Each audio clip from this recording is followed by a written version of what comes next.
High. তো আমি বিকেলবেলা চলে এসেছি আজকে ছাদে। আমার ছাদে মোটামুটি কিছু কিছু গাছ আছে।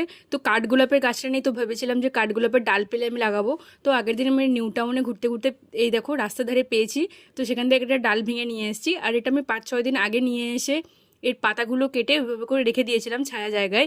আর এই যে ডালটা বসানোর জন্য আমি মাটি রেডি করে নিচ্ছি। মাটি রেডি করার জন্য নিয়েছি আমার বাগানের মাটি, লাল বালি আর কোকোপিট। আর বৃষ্টি হচ্ছে যেহেতু, ওই জন্য আমার কোকোপিটগুলো দেখো ভিজে গেছে অনেকটাই। তো গাছটা বসানোর জন্য আমি নিয়েছি এই যে কৌটোটা। আপাতত কোনো টব নিইনি, ডালটাকে দেখে ছাড়া হোক, তারপরে আমি ডিপোট করব ভালো জায়গায়। তারপরে মাটিটা মিশিয়ে নিয়ে কৌটোটাতে ভরে দিয়েছি। আর আমার কাছে যেহেতু রুট হরমোন নেই, তাই আমি ব্যবহার করছি অ্যালোভেরা। অ্যালোভেরা মাখিয়ে ভালো করে তারপরে আমি ডালটাকে ভালো করে বসিয়ে দিয়েছি। আর জল টল দিয়ে এটাকে আমি রেখে দেবো ছায়া জায়গায়, যেখানে রোদ না লাগে।